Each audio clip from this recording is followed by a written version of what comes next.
잠언 23장입니다.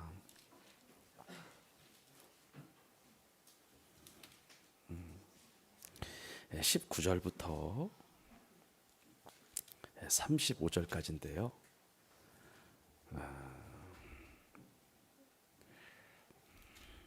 교독하시겠습니다. 내 아들아, 너는 듣고 지혜를 얻어 내 마음을 바른 길로 인도할지니라.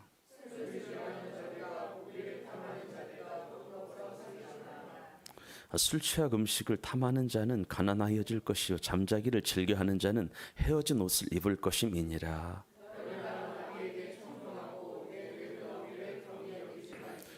진리를 사되 팔지는 말미여 지혜와 훈계와 명철도 그리할지니라.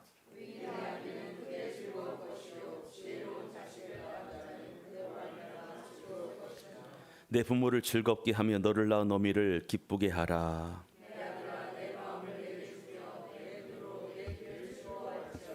대접녀는 깊은 구덩이요 이방 여인은 좁은 함정이라.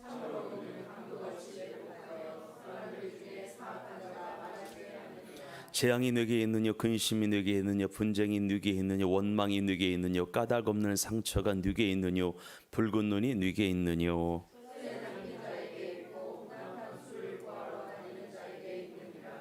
포도주는 붉고 잔에서 번쩍이며 순하게 내려가나니 너는 그것을 보지도 말지어다.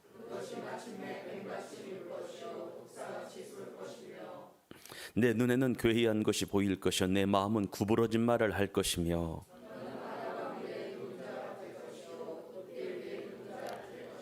함께 읽습니다. 내가 스스로 말하기를 사람이 나를 때려도 나는 아프지 아니하고 나를 상하게 하여도 내게 감각이 없도다. 내가 언제나 깰까 다시 수를 찾겠다 하리라. 아멘. 아멘. 우리 한 번 더 인사하겠습니다. 말씀의 은혜 받읍시다. 은혜 받읍시다. 은혜 받읍시다. 네, 시작을 할게요. 오늘은 마지막입니다. 잠언 한번 읽어볼까요? 본문의 말씀 읽습니다. 시작. 하나님의 자녀들에게 요구하시는 것 성별됨, 구별됨이라고 하는 제목으로 말씀을 좀 나눠보도록 하겠습니다.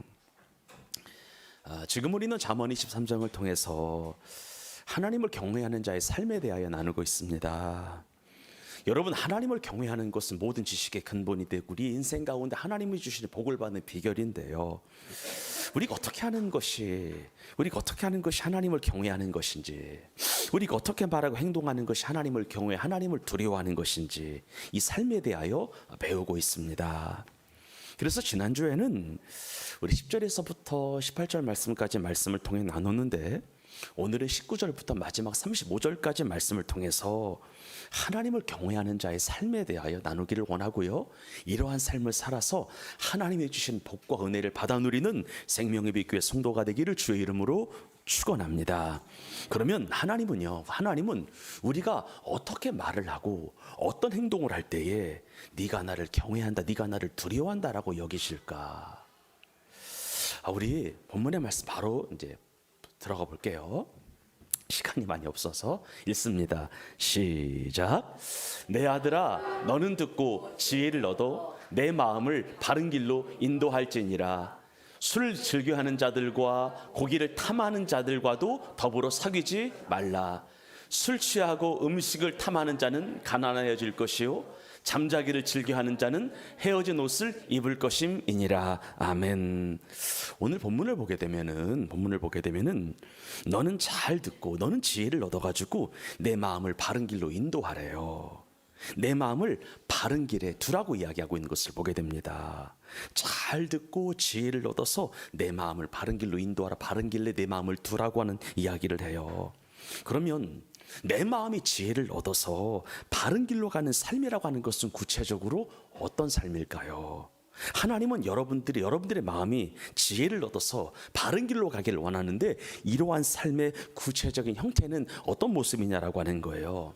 그렇습니다. 오늘 본문 그대로 말씀드리면 20절과 21절의 삶과 따라합시다. 반대되는 삶.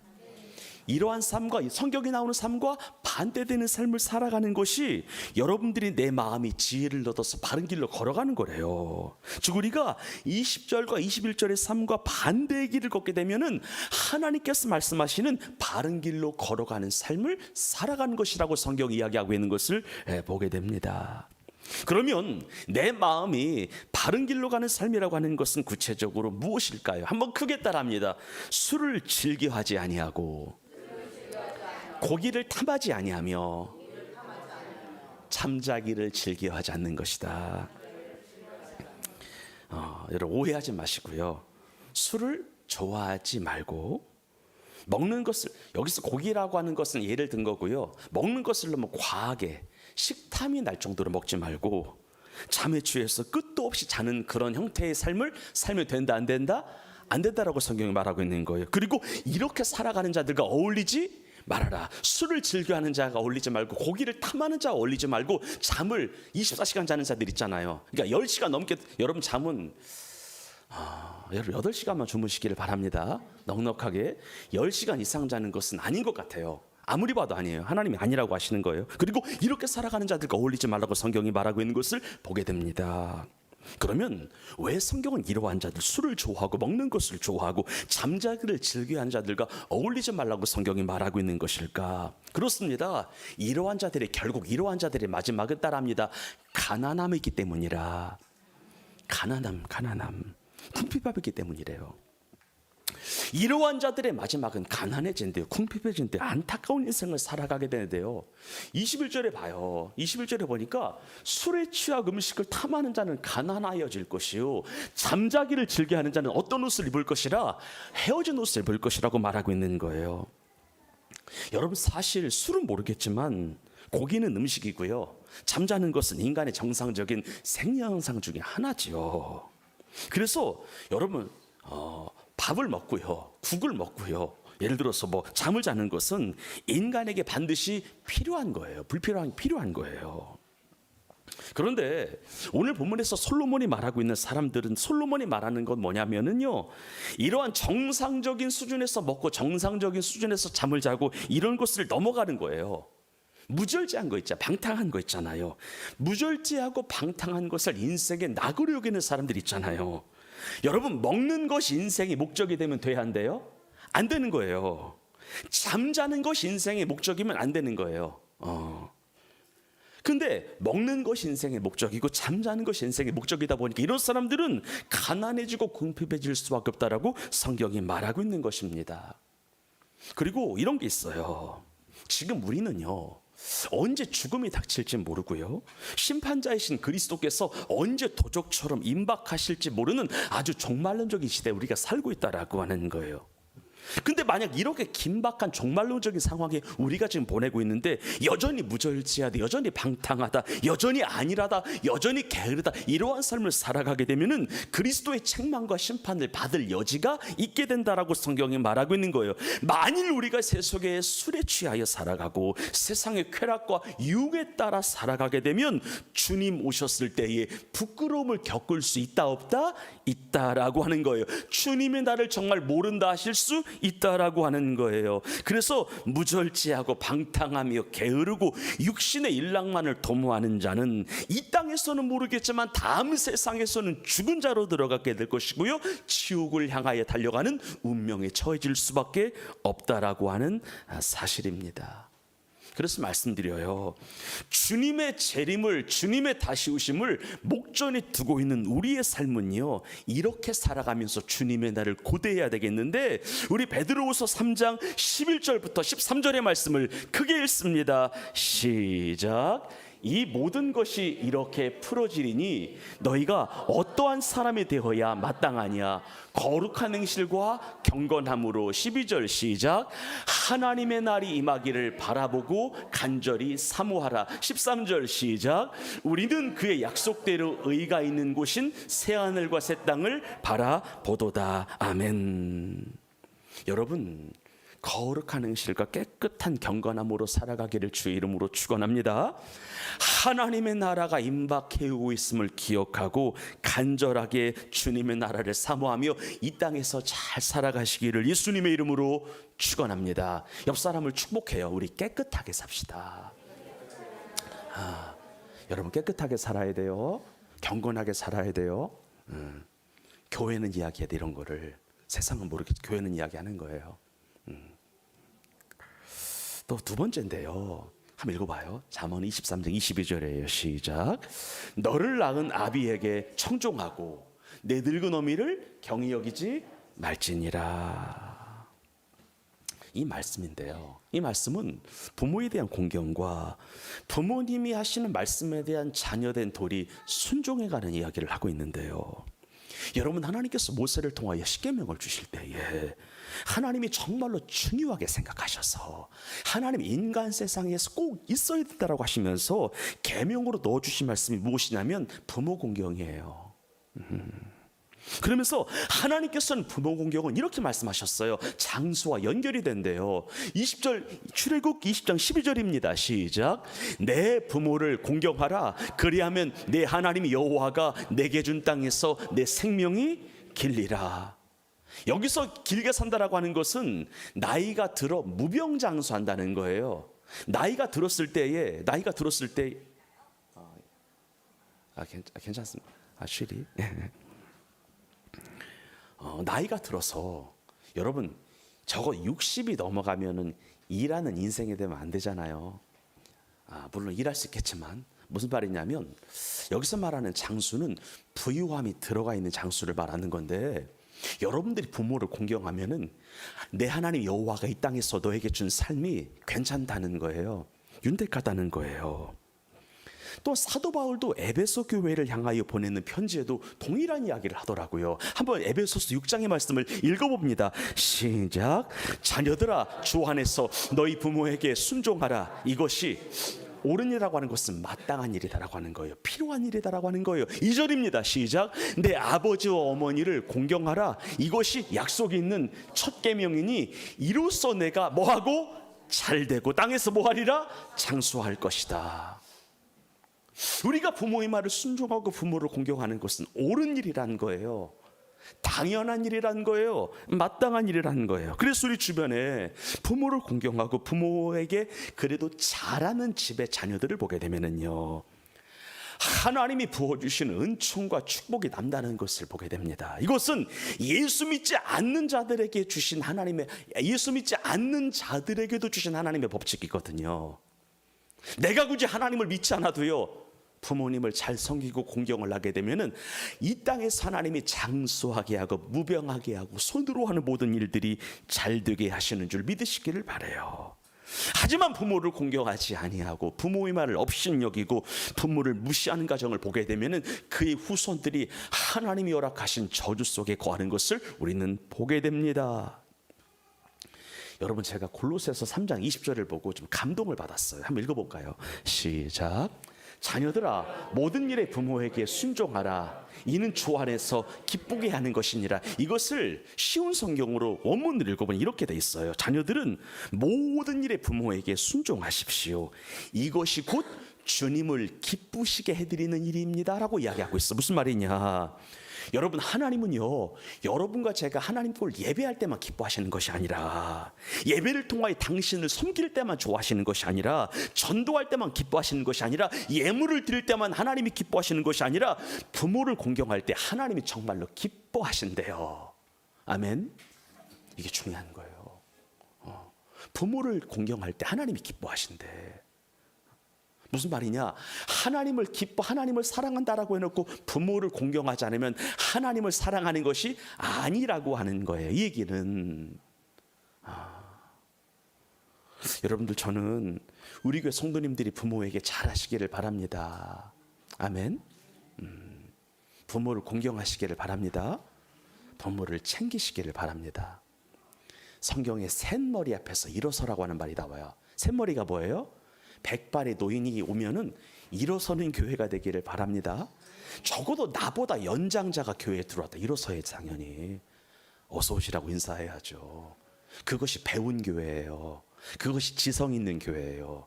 여러분, 지성 있다라고 하는 것은 서울대학을 나와서 지성 있는 것이 아니라 예의 바른 사람이 지성 있는 사람이에요. 예의 법조리는 사람이, 그게 진짜 지성 있는 사람이에요. 그런 사람이 괜찮은 사람이에요. 하나님이 그런 사람 쓰시는 거예요. 좋은 대학을 나왔다가 쓰시는 것이 아니에요. 하나님을 경외하는 거 부리고 내게 나를 낳은 부모를 공경하는 자를 하나님이 쓰시는 줄 믿으시기를 바랍니다. 성경 예고는. 그리고 또 뭐가 나오냐면 23장 23절 읽어봅니다. 시작. 진리를 사되 팔지는 말며 지혜와 훈계와 명철도 그래야 할지니라. 오늘 본문은 무조건 사야 되고 팔면 절대 안 하는 것에, 절대 안 되는 것에 대해서 이야기하고 있는데, 그것이 진리래요. 진리는 팔면 된다 안 된다? 안 된다. 무조건 뭐 해야 되는 거예요? 사야 되는 거래요. 누가 그러더라고요. 주식도 파는 게 아니라고. 주식도 무조건 사기만 하는 거래요. 이런 얘기가 들은 적이 있는데, 진리는 진짜 그래요. 주식은 모르겠지만 진리는 진짜 그래요. 진리는 파는 게 아니에요. 무조건 사는 거예요. 그러면 성경이 말하는 진리가 도대체 누구냐라고 하는 거예요. 여러분, 진리와 사실은 달라요. 여러분, 사실은 시대가 바뀌면 바뀌는 게 있거든요. 근데 진리는요, 시대와 상황이 변해도 절대 안 바뀌는 것을 무엇이라고 한다? 진리라고 하는 거예요. 2000년 전의 진리가 오늘의 진리, 앞으로도 진리일 거예요. 그러면 누가 진리일까요? 진리는 시대와 상황이 변해도 안 바뀌는 것을 진리라고 하는데 누가 진리입니까?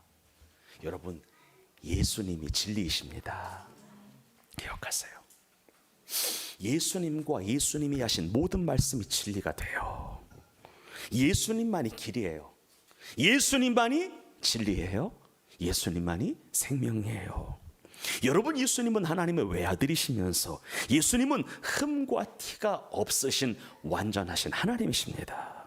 그래서 예수님은 우리에게 드리워져 있는 죄와 사망의 그림자를 멸하시기 위하여 우리에게만 죄와 사망의 저주를 끊고 우리에게 영생 복락을 주시기 위하여 이 땅에 사람으로 오셔서 자기의 몸을 십자가의 대속제물로 바치사 인류를 위하여 십자가에 달려 대신 죽으사 우리를 율법의 저주에서 완전히 속량하셨습니다. 하나님의 외아들 예수 그리스도를 통하여 구원의 길이, 천국에 들어가는 길이 완전히 열렸다라고 하는 거예요. 그래서 누구라도 예수님을 믿으면, 누구라도 예수님을 영접하면 그 사람은 죄와 사망의 속박으로부터 자유함을 얻어 구원과 영생을 얻게 됩니다. 누구든지 예수님을 믿어 영접하기만 하면 더 이상 마귀의 종으로 살지 아니하고 하나님의 종으로 살아가게 됩니다. 누구라도 예수님을 믿으면 영원한 생명과 부유와 평강과 절대 기쁨이 우리의 삶 가운데 있습니다. 그렇기 때문에 그리스도를 얻었으면 절대 놓지 말아야겠습니다. 하나님의 은혜로 말미암아 귀한 예수님을 얻었으면 절대 예수님을 버리지 마시고 팔아넘기지 마시고요, 세상의 쾌락과 향락에 넘기지 마시고 세상 영광을 위하여 믿음 저버리지 마시고 그리스도를 떠나지 않는 생명의 교회 성도가 되기를 주의 이름으로 축원합니다. 중요한 거예요. 그 다음 봅시다. 24절 25절이에요 시작. 의인의 아비는 크게 즐거울 것이요 지혜로운 자식을 낳는 자는 그로 말미암아 즐거울 것이니라. 내 부모를 즐겁게 하며 너를 낳은 어미를 기쁘게 하라. 이 말씀은 우리의 부모가 언제 즐거운지, 우리의 부모님이 언제 기쁜지에 대하여 설명을 하고 있어요. 그러면 오늘 성경은 우리의 부모가 언제 즐겁다라고 이야기를 할까? 언제 기쁘다라고 이야기를 할까? 우리 부모는 언제 행복하다라고 이야기를 할까요? 다른 거 아니에요. 성경에 보니까 자녀들이 진리의 말씀에 순종함으로 의로운 자가 될 때 부모가 즐겁대요. 자녀들이 진리를 추구하고요, 예수 그리스도의 말씀에 순종하는 의로운 삶을 살아갈 때 부모가 즐겁대요. 우리 부모님들은요, 여러분들이 부모님에게 용돈을 줄 때 즐거운 것이 아니래요. 출세할 때 즐거운 것이 아니래요. 승승장구하여 잘 나갈 때 기쁘고 즐거운 것이 아니래요. 여러분들이 예수님을 잘 믿고 그분의 법도 아래 순종하는 모습을 볼 때 부모가 정말 기쁘대요. 그렇다고 출세하지 말라는 것도 아니고, 좋은 대학 가지 말라는 것도 아니고, 돈 많이 벌지 말라는 것도 아닌 거 아시죠? 근데 우선이 뭐냐면 신앙이라는 거예요. 하나님을 믿고 있느냐라고 하는 거예요. 그분의 법도대로 내가 살고 있느냐라고 하는 거예요. 그래서 우리 부모님은 여러분들이 유일한 구원자 생명의 주인 예수님을 믿어 온 가족이 예수 그리스도의 도로 하나가 될 때 우리 부모는 기뻐합니다. 우리 부모는 즐거워합니다. 왜냐하면 예수 믿는 부모의 최고의 소원은 자녀들의 이름이 하나님의 나라의 생명책에 기록되는 것이기 때문에 그렇습니다. 부모가 언제 마음이 괴로울까요? 우리 사랑하는 딸이 사랑하는 아들의 이름이 하나님의 나라의 생명책에 안 기록됐기 때문에 부모가 마음이 괴로운 거예요. 여러분 효도하기를 원하십니까? 예수님 잘 믿으십시오. 이게 최고의 효도예요. 다른 효도가 아니에요. 그 다음이에요. 26, 27, 28절입니다. 크게 읽습니다. 시작. 내 아들아 내 마음을 내게 주며 내 눈으로 내 길을 즐거워할지어다. 대접녀는 깊은 구덩이요 이방 여인은 좁은 함정이라. 참으로 그는 강도같이 매복하며 사람들 중에 사악한 자가 많아지게 하느니라. 아멘. 여러분 성경에 보니까 26, 27, 28절의 말씀 보니까요, 깊은 구덩이와 같고 좁은 함정과 같은 이방 여인의 유혹에 대하여 말하고 있어요. 그러니까 이방 여인의 유혹은 구덩이 같다는 거죠. 함정 같다는 건데요. 그러니까 한 번 빠지게 되면 절대 나올 수 없는 이방 여인의 유혹을 이기는 방법을 오늘 성경이 말하고 있는 거예요. 한 번 붙잡히게 되면은 모든 것을 피하게 되고요, 생명마저 위태롭게 되는요, 그런 간교하고 치명적인 이방 여인의 유혹을 어떻게 이길 수 있는지에 관한 이야기를 오늘 본문이 하고 있는 거예요.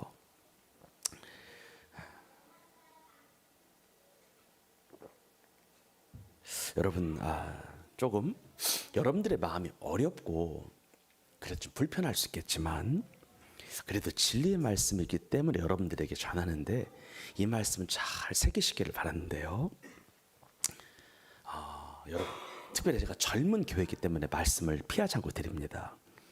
성경은 하나님이 짝지어 주신 부부의 인연 이외에 결혼을 통하여 맺어진 부부의 관계 이외에 나머지 성적 관계를 철저하게 금하고 있습니다. 아멘 합시다. 내 남편이나 아내 이외에 다른 이성에게 눈 돌리는 거 있잖아요. 내 남편이나 아내 이외에 다른 이성과 관계를 갖는 것 있잖아요. 성경은 뭐 하고 있다는 거예요? 금하고 있다는 거예요. 그러면 왜 하나님께서는 내 남편이나 아내 이외의 관계를 금하셨을까? 왜 당신의 자녀들이 하나님이 짝지어 주신 남편과 하나님이 짝지어 주신 아내 이외의 사람과 관계를 맺는 것에 대하여 금하셨을까? 쉽게 말해 하나님은 왜 간음하는 것을 극도로 싫어할까? 여러분 간음과 음행의 차이점은 하나예요. 음행은 결혼하기 전에 성적으로 문란한 게 음행이에요. 간음은 뭐예요? 결혼한 이후에 성적으로 문란한 게 뭐예요? 간음 이 차이인 거예요. 그러면 왜 하나님은 간음에 대하여 이렇게 반대하셨을까요? 두 가지 이유 때문에 그래. 하나는 뭐냐? 하나님 당신이 거룩하시기 때문에 그래요. 아멘. 하나님 당신이 거룩하시기 때문에 당신의 자녀들에게도 무엇을 요구하시는 거예요? 거룩을 요구하시는 거예요. 여러분 거룩함이라고 하는 말을 어렵게 생각하지 마세요. 따라합니다. 세상과 구별되었다. 세상과 다르다. 세상 문화와 성별되었다. 아멘. 이런 말이 거룩이에요. 여러분 이런 말씀 드려볼게요. 하나님은 여러분과 우리만 사랑하세요. 아멘이세요? 하나님은요 여러분과 저만 사랑하세요. 하나님은 일편단심 성도 사랑이에요. 하나님은 여러분에게, 우리에게 눈동자를 다른 곳으로 돌린 적이 없어.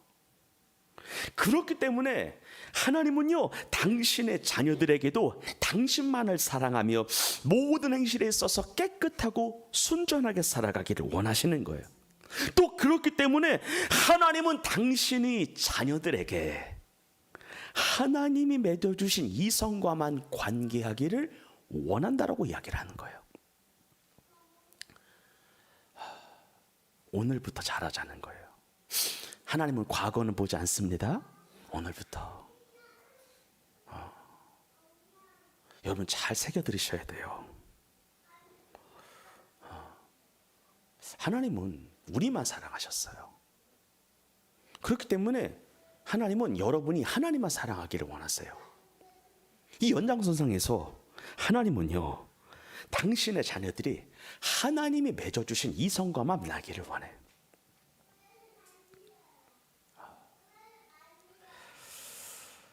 그리고 이런 게 있어요.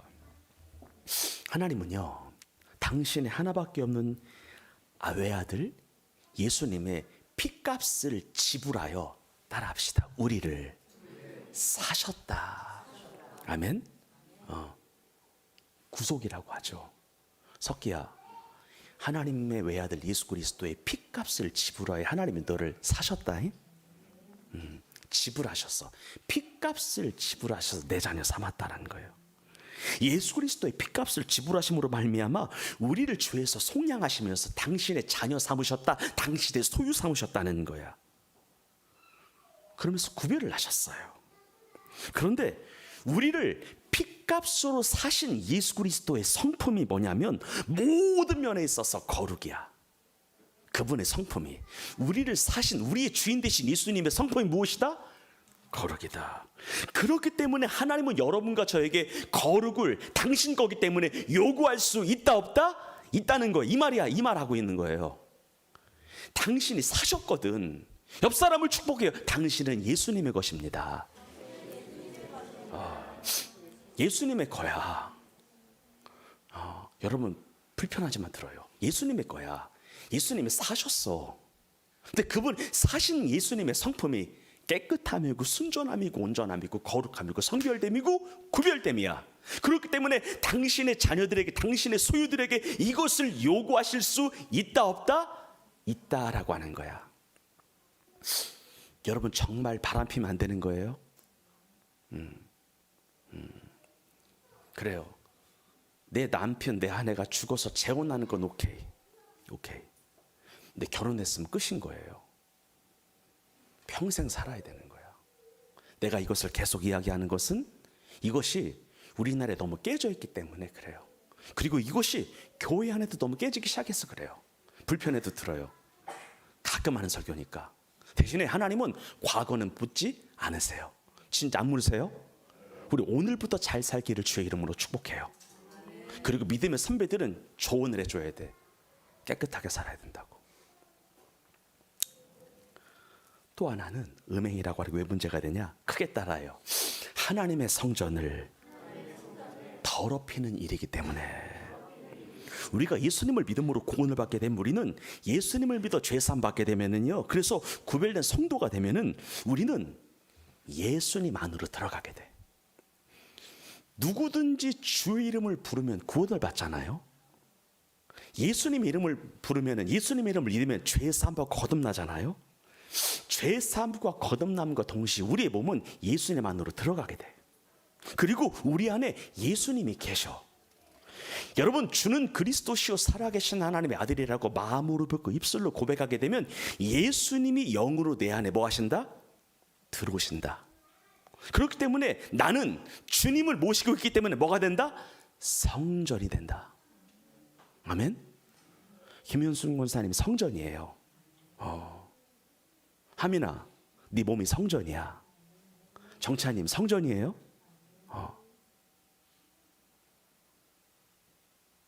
현호야, 네 몸이 뭐야? 성전이야. 누구를 모시고 있는? 예수님 모시고 성전이야. 이게 중요한 거야. 무슨 말이냐면 예수님을 믿음으로 말미암아 내 마음에 내 마음에 주님을 모시게 되면은요, 우리의 주인은 예수님이 되시는 거예요. 그리고 우리는 우리의 머리가 되신 예수님에게 속하게 되는 거야. 그리고 그러면서 우리는 예수님을 내 안에 들어오셨으니까 예수님을 모시고 다니는 거룩한 가마 같은 게 되는 거야. 성전이 되는 거야. 즉 예수님을 믿고 구원을 받게 되면 예수님은 내 안에, 나는 주님 안에 있으면서 나의 주인이 예수님이 되고 나는 주님의 영이 거하시는 성전이 되는 거예요. 그래서 잘 살아야 되는 거야. 한번 봐요. 이걸 봅시다. 고린도전서 3장 16, 17 읽겠습니다. 시작.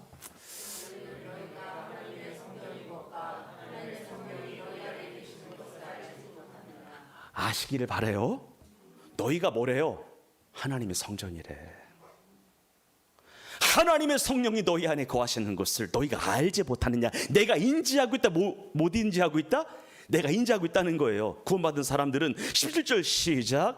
누구든지 하나님의 성전을 더럽히면은 하나님이 그 사람을 멸하신다라고 하는 그 영혼을 떠나실 수도 있다는 거야. 계속 읽어요. 시작.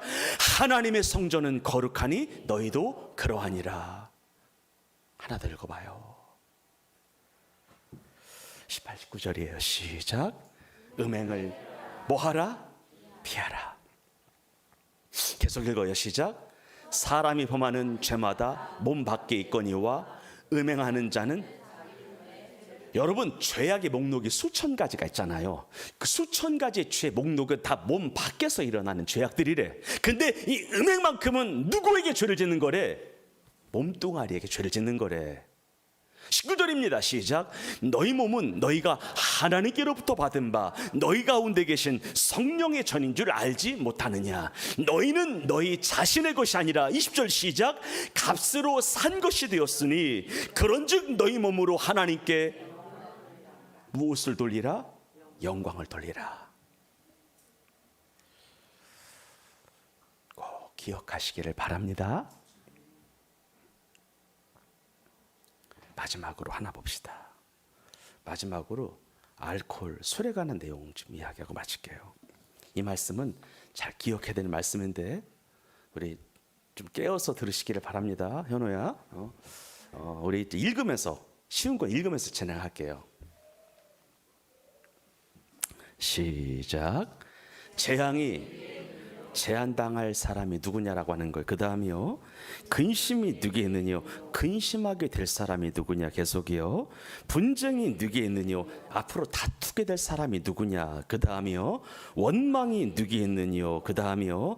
까닭 없는 상처가 누구에 있느냐? 붉은 눈이 누구에, 그러니까 까닭도 모를 상처를 입은 사람이 누구냐? 눈이 충혈될 사람이 누구냐? 30절 시작. 술이 잠긴 자에게 있고 혼합한 술을 구하러 다니는 자에게 있느니라. 그러니까 섞어 마시는 자 있죠. 소맥 이런 거 얘기하는 거예요. 지금 누가 재앙을 당하느냐는 거예요. 누가 근심을 겪게 되냐는 거예요. 누가 다투게 되느냐는 거예요. 누가 원망하게 되느냐는 거예요. 누가 까닭 없이 상처를 진짜 온몸에 있느냐라고 하는 거예요. 누구의 눈이 붉게 되냐는 거예요. 누구라는 거예요? 술에 잠긴 자가 그렇다는 거예요. 혼합한 술을 구하러 다니는 그 영혼들에게 이런 일이 생긴다는 거예요. 늦게까지 술자리에 남아있는 사람들에게 이런 일이 생긴다는 거예요. 혼합주 찾아가는 사람들 있잖아. 이런 자들에게 이런 일이 생긴다라고 하는 거예요. 그러면서 잠언 기자가 뭐라고 이야기하냐면, 난 너희가 술을 보지도 말고 먹지도 말았으면 좋겠다라고 이야기를 하면서, 여러분 제가 이따 얘기할게요. 이렇게 얘기하면서요, 만약에 내가 너희들에게 술을 보지도 말고 술을 먹지도 말라고 말했음에도 불구하고, 그럼에도 불구하고 퍼 마시게 되면 어떤 일이, 어떤 문제가 발생하게 되느냐에 대해서 31절부터 설명을 하네요. 크게 읽어요. 시작. 포도주는 붉고 잔에서 번쩍이며 순하게, 여러분 소주 한 잔이 순하게 내려갈 수 있다는 거예요. 그런데 너는 그것을 뭐라는 거예요? 보지도 보지도 말라는 거, 먹지 말라는 거. 목사님 먹지 말라는 얘기는 없지 않습니까? 여러분, 보지 말라는 한다면 뭐 하지 말라는 거예요? 먹지 말라는 거예요. 근데 그럼에도 내가 너 이 정도 경고했지, 이 정도 경고했지, 그럼에도 불구하고 마셔? 32절 읽겠습니다. 시작. 그것이 마침내 뱀같이 물 것이요 독사같이. 무슨 말이냐면 처음에는 아름다운 빛깔과 맛있는 사람을, 그러니까 이렇게 빛깔과 맛으로 사람들을 유혹하겠지만, 그래서 순하게 넘어가는 것 같지만 마지막은 독사의 치명적인 독처럼 너의 건강을 뭐 할 것이다라고 하는 거예요? 빼앗을 것이다라고 하는 거예요. 건강 이상이 생긴대요. 진짜예요. 마침내 뱀같이 물 것이 독사같이 쏠 것이래요. 우리 청소년들을 잘 들으세요. 술을 멀리 하시기를 바라요. 진짜예요. 33절 시작. 내 눈에 괴이한 것이 보인다라고 하는 이것을 킹제임스 버전 흠정역에 보니 이렇게 번역돼 있어요. 여러분들이 술을 남자들이 많이 마시게 되면은요, 낯선 여자들을 바라보게 될 것이다라고 번역이 돼 있더라고요. 무슨 말이냐면 술과 음행은 연결되어 있다, 연결되어 있지 않다, 연결되어 있다. 기억하세요. 내 마음이 어떤 말을 할 것이며 구부러진 말을 할 것이며. 여러분 술 많이 마시게 허튼 소리, 쓸데없는 소리 반복해서 말해요, 안 해요? 계속 하잖아요. 귀찮을 정도로. 34절 시작. 너는 바다 가운데 누운 자 같을 것이요 돛대 위에 누운 자 같을 것이며. 35절 시작. 내가 스스로 말하기를 사람이 나를 때려도 나는 아프지 아니하고 나를 상하게 하여도 내게 감각이 없도다. 내가 언제나 깰까 다시 술을 찾겠다 하니라. 이것은 술의 중독을 말하는 건데, 처음에는 내가 술을 마시지만 마지막에 누가 나를 마신다는 거예요? 술이 나를 마신다는 거예요. 도저히 헤어나올 수 없는 악순환이 생긴다라고 하는 거예요. 인생 파멸이에요. 가정 파멸이에요. 폐인이에요. 옆 사람을 축복합니다. 술을 끊겠습니다.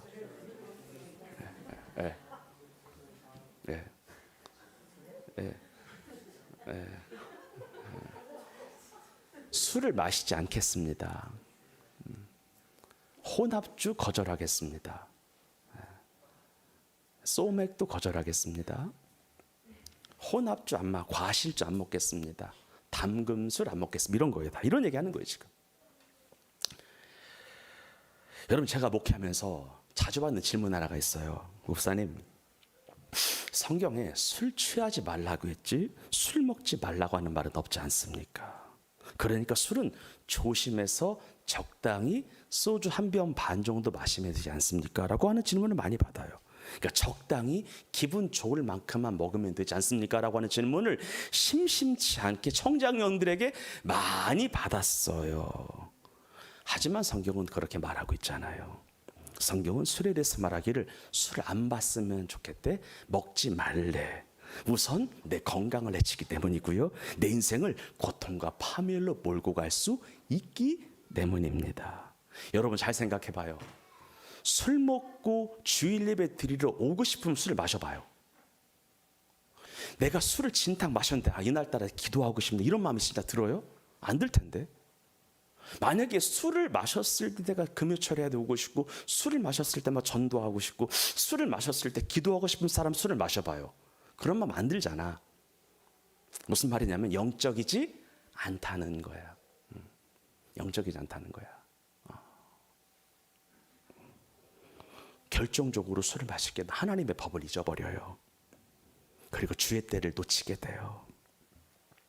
결론 맺겠습니다. 여러분, 이런 거예요. 하나님이 취하라고 하시고 하나님이 취해도 된다라고 하신 것은요, 세상의 술이 아니라 오직 예수님, 성령의 세술, 성령의 충만함임을 기억하시고요, 예수님으로 한 주간 살아가시기를 바랍니다. 성령의 인도함 받기를 원합니다. 성령의 인도함 받으려면 충만해야 인도함을 받겠죠. 자, 충만하지 마시고 성령 충만합시다. 말씀과 기도로 삽시다. 거룩하게 살아가려고 노력합시다. 그래야 우리의 인생의 마지막이 고통과 파멸이 아니라 구원과 영생으로 하나님께서 이끌어 주실 것입니다. 기도하겠습니다.